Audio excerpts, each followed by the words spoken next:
Bugün savaşın 14. günü ve karşılıklı saldırılar devam ediyor. Karşılıklı açıklamalar, savaşın devam etmesi yönünde açıklamaların da sürdüğünü gördük. Az önce de haberlerimizde aktardık. Şimdi Başure Kürdistan'a olan yansımalarını biraz sizinle konuşmak isteriz. Şimdi başvurulu siyasetçilere baktığımız zaman ABD ve İsrail'le de ilişkileri var ama öte taraftan İran'la da ilişkileri var.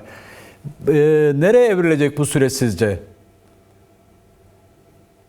Aslında Federe Kürdistan hattı ve Suriye hattı ister istemez bu savaştan oldukça yoğun şekilde etkileniyor. Ki son dönemdeki diplomasi trafiği de bunun bir yansıması olarak gelişiyor. Örneğin bu denklemde işte İran devrim muhafızları var, İran düzenli ordusu var, ABD güçleri var, İsrail var. Suriye'de Şam'ı ele geçirmiş olan HTŞ ve Ahmet Şara yönetimi var ki dikkat ederseniz 12 Mart'ta örneğin Ahmet Şara, Fransız Cumhurbaşkanı Macron, Lübnan Cumhurbaşkanı Joseph Aoun üçlü telefon görüşmesi yaptı. Çünkü hemen öncesinde Hizbullah Şam çevresine atışlar yaptı, Lübnan Hizbullah'ı. Çünkü Suriye yönetimi aynı zamanda Irak sınırına ciddi yığınak yapmış durumda. Haçlı Şabi o anlamda tedirgin durumda. Irak'ın bir süre önce düzenli orduya bağlanmıştır. Maaşını düzenli ordudan alıyor Irak'tan ama evet, İran'a bağlı. Haçlı Şabi'nin Tugayları, çok sayıda Tugayları sınırda Aport'ta adeta bekliyor. İstim üzerinde bekliyor. HTŞ güçleri de yine İstim üzerinde bekliyor. Lübnan hattında Hizbullah'ı Şara bu dönemde yaptığı diplomasi trafiğinde Hizbullah'ın silahsızlandırması gerektiğini söylüyor örneğin Lübnan Hizbullah'ın. Dolayısıyla bu Suriye bağlamında önümüzdeki dönemde sular iyice bulanacak gibi görülüyor ki daha önce Ocak ayında biz buna dikkat çekmiştik.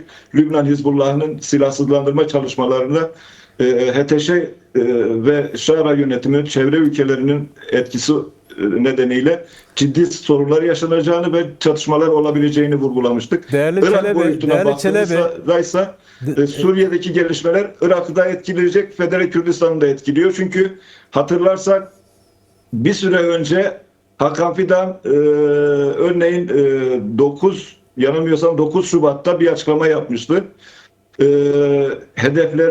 Yeni hedeflerinin Şengal olduğunu söylemişti. Evet. Haçlı Şabi ile birlikte Şengal'e bir harekat düzenlemeyi planladıklarını, defalarca görüştüklerini söylemişti. Ki Şengal aynı zamanda Rojava sınırında olduğu için o hattı HTŞ üzerinde kesmeyi planlıyorlardı. Yani HTŞ sınırı tutacaktı. Türkiye ile Haçlı Şabi'de Haçlı Şabi güneyden ilerleyecekti. Türkiye hava saldırısı düzenlenecek. Böyle bir plan söz konusuydu. Bu plan bir şekilde bu savaş ortamında rafa kaldırıldı gibi görülüyor. Çünkü ABD ve İsrail İran'a saldırırken Haçlı Şabi güçlerine Irak'taki Haçlı Şabi'nin karargahlarını ki Kerkük'te vuruyor, Musul bölgesinde Mahmud yakınındaki Haçlı Şabi üslerini vurdu. Kerkük'te çok sayıda Tugaylarını vurdu, Enbar'da vurdu. Diğer bölgelerde Haçlı Şabi Tugaylarını vuruyor. Haçlı Şabi bu bağlamda bu dönemde Türkiye ile ortak hareket etmekten ziyade şeye odaklanmış durumda. İran ve İsrail arasında, ABD arasındaki çatışmalara odaklanmış durumda. Bu noktada Federe Kürdistan güçleri çok ciddi bir çıkmaza sürükledi aslında. Öyle söylenebilir.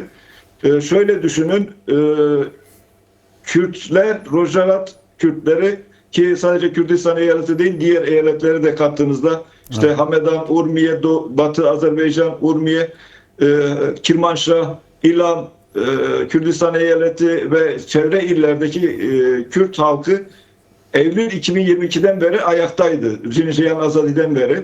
Yani bir nevi aslında Kürtler, Kürt halkı taban siyasi yapıların, siyasi organizasyonların önüne geçmiş durumdaydı ki 28 Aralık 2025'teki ayaklanmada da bu görüldü. Kürtler bir adım önünde, siyasi yapıların bir adım önünde hareket ediyor. Buna sebep olan aslında çok önemli bir faktör var. Bir, siyasi yapılar, etkili yapılar, Federe Kürdistan, KDP ve YNK bu sürece nasıl hazırlıksız yakalandı?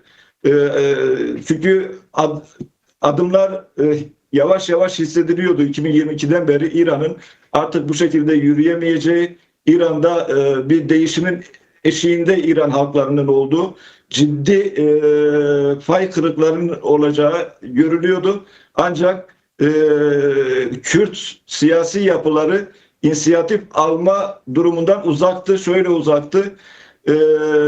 Hatırlarsak 1 Ekim 2016 Türkiye'de bir Irak tezkeresi oylanıyor. Evet. Asker bulundurma tezkeresi yeniden kabul ediliyor. Sağ partiler tarafından. Hemen ertesi 4 Ekim'de ise Irak parlamentosunda önemli bir karar çıkıyordu. Bu kararda Türkiye işgalci olarak addediliyordu ve evet, askerlerin oradan çıkması gerektiği vurgulanıyordu. 5 Ocak 2022'ye geldiğimizde yine Irak parlamentosu toplandı. Yine benzer bir karar aldı. Yabancı güçlerin Irak'tan çıkarılması gerektiğine dair bir karar almıştı. Irak Ulusal Güvenlik Konseyi Sekreteri, ki Irak'ın güvenliğinde Sudani'den sonra en etkili isimlerden birisidir, bir açıklama yapmıştı. Türkiye'nin Irak'ta 100 kadar üssü olduğunu söylemişti. Evet. Irak parlamentosunun bu kararına rağmen Ankara o dönemdeki başbakanlara çok sert tepkiler göstermişti. İşte Şii liderlere çok sert şekilde Şii liderleri paylamıştı. Nuri Maliki'ye tepki gösteriyordu. Abdülmehdi'ye tepki gösteriyordu. Haydar İbadi'ye tepki gösteriyordu. Çıkmayacağını söylüyordu. Yani resmi olarak Birleşmiş Milletler'den kabul edilmiş bir ülke çıkmasını istiyor ama gayri ABD'ye dayanarak, işte Trump gibi yönetimlere dayanarak ya da ABD'nin daha önceki yönetimlerine dayanarak çıkmayacağını söylüyordu. KDP, işte YNK burada hazırlıksız yakalandı. Çünkü şu anda endişe şu: eğer bu denklemde hani şey konuşuluyor, işte Kürtler bu yüzyılı evet, kaçıracak mı, yakalayacak mı? Diğer Azerilerle, Beluşlarla, işte Kürtlerin Lur kanadı, Kürtlerin Yaresan kanadıyla, diğer Ermenilerle, o bölgede yaşayan diğer halklarla,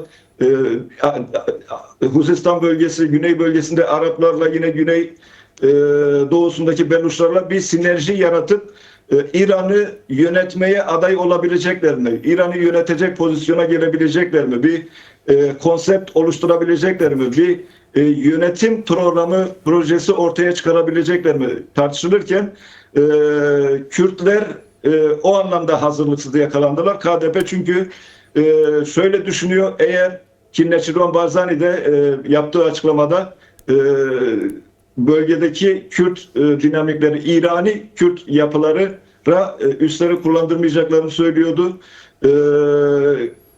Çünkü o bölgede Kasım Araci'nin söylediği 100 üste ağır şeyler var, teçhizatlar var, işte tanklar, helikopterler, SİHA merkezleri var. O bölgede bir anda Türkiye'nin harekete geçebileceği endişesi var KDP'de ve YNK'de. Yani bir anda harekete geçip Hevler'e yönelik bir saldırı gerçekleştirebilir. Süleymaniye'ye yönelik saldırı, Federe Kürdistan otonomisine son verecek bir dalga yaratabilir endişesi var. İşte buna neden olan da KDP yönetimiydi. Çünkü Irak parlamentosu artık çıkması gerektiği yönde karar alırken KDP liderleri kalması yönünde ısrar ettiler ve buna destek oldular. Şu anda hesaplanan şu: ciddi saldırı altında, örneğin İran'a karşı İran saldırısı altında Haçlı Şabi güçleri Hevler bölgesini vuruyor. Farklı bölgeleri vuruyor. İran Koysancak Soran bölgesini vuruyor. Oradaki 22 Şubat'ta ve 4 Mart'ta ilan edilen 6 askeri yapının kamplarını vuruyor. İşte PAK'ın kampları var o bölgede, KDP'nin kampları var. Kürdistan Devrimci Emekçiler Topluluğu Komelan'ın kampları var. Kürdistan Emekçiler Topluluğu'nun kampları var. O ittifaka dahil olan Saziye Hebat söz konusu. Yani o mevcut koalisyonu oluşturan partilerin vurmasına seyirci kalıyor. Örneğin şu anda YNK'de, KDP'de bir karşı refleks üretemiyor. Ayrıca şöyle bir yanlışı da vardı. KDP'nin stratejisi de vardı. Eğer Türkiye işte HTŞ gibi Haçlı gibi yapılar Şengal'e girerlerse, Şengal'deki otonom özel yerel yönetim yapısını yok ederlerse kendilerinin de Mahmur yönünde harekete geçme gibi bir hedefleri söz konusuydu. Dolayısıyla Kürtler açısından sembol olan hem Şengal hem Mahmur hedef durumunda. Evet. İran'da Haçlı Şabi üzerinde şu anda bölgeyi, Federe Kürdistan bölgesini istikrarsızlaştırmaya çalışıyor, yıldırmaya çalışıyor. Herhangi bir Kürtler arası İrani partilerle bir ittifak oluşmasını engellemeye çalışıyor. Peki biraz önce El Shara'dan söz etmiştiniz. El Shara işte HTŞ'nin şu anda Irak sınırına yığınak yaptığını ancak o planın devreden çıkarıldığı yönünde bilgileri paylaştınız.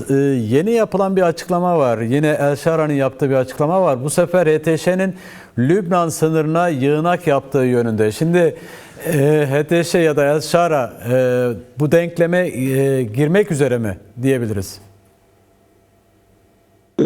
Lübnan hattı çok kritik aslında. Çünkü evet. Lübnan'da Lübnan Hizbullah'ı Suriye'deki Nusayri Alevilerle çok ciddi organik bağları olan bir yapı. Aynı zamanda ideolojik bağları olan bir yapı. Aynı zamanda tarihsel olarak inanç düzeyinde bağları olan bir yapı ki Şii dünyasında imamet silsilesi içerisinde çok önemsenen kurumsal yapılar hem Suriye'de, Şam'da da var aynı zamanda. Zeynep'in türbesi örneğin söz konusu, işte Tahran'da İmam Rıza'nın türbesi söz konusu. Bu hatta hem İran çok önem veriyor hem Lübnan Hizbullah çok önem veriyor. Örneğin şöyle düşünün ne kadar önemli olduğunu, bu inanç düzeyini koruma silsilesi çerçevesinde hareket edildi. Mujteba Hamaney. Evet. Ali Hamaney öldürülmüştü 28 Şubat'ta. Yapılan saldırılarda Mujteba Hamaney'in de artık yaralandığı rejim tarafından kabul edildi. Evet. Hamaney ilk defa yazılı bir açıklama yaptı. Görüntü seçildikten sonra. Yani 12 Mart itibariyle yazılı açıklama yaptı.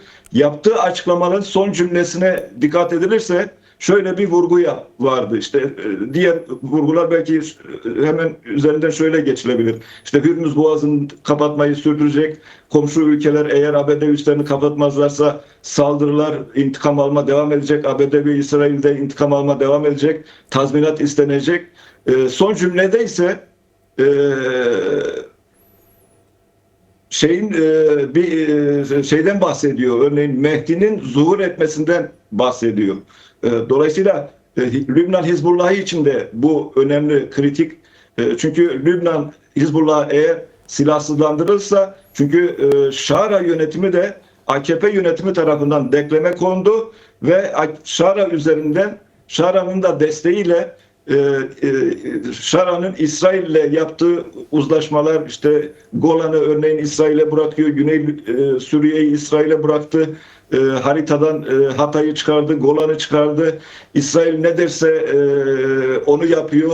Örneğin son dönemde düşünün ki İran'da siviller katlediliyor, cinayetler işleniyor, sivil alanlarda vuruluyor ki bunu Birleşmiş Milletler Güvenlik Konseyi de yaptı.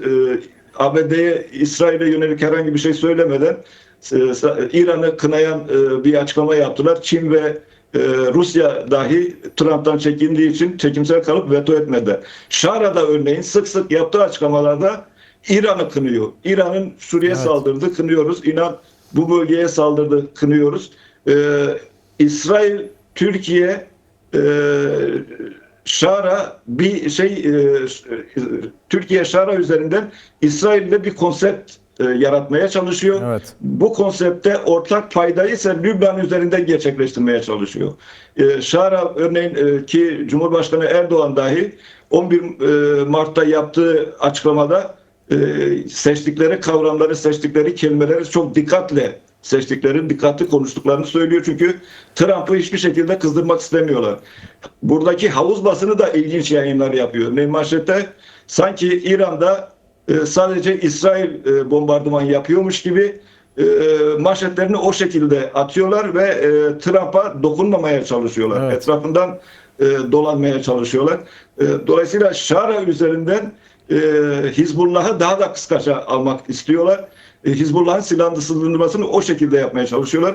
Lübnan Hizbullah'ı da Ocak ayında vurguladığımız gibi hem Haçlı Şabi hem Lübnan Hizbullah'ı muhtemelen şöyle bir strateji güdecek ki Lübnan Hizbullah'ı bu süreci başlattı. Şam çevresini vurmaya başladı. Haçlı Şabi de yine sınıra yığınak yaptı. HTŞ de Lübnan sınırına yığınak yapıyor. Dolayısıyla burada çok ciddi kırılmalar yaşanabileceğini öngörmek gerekir.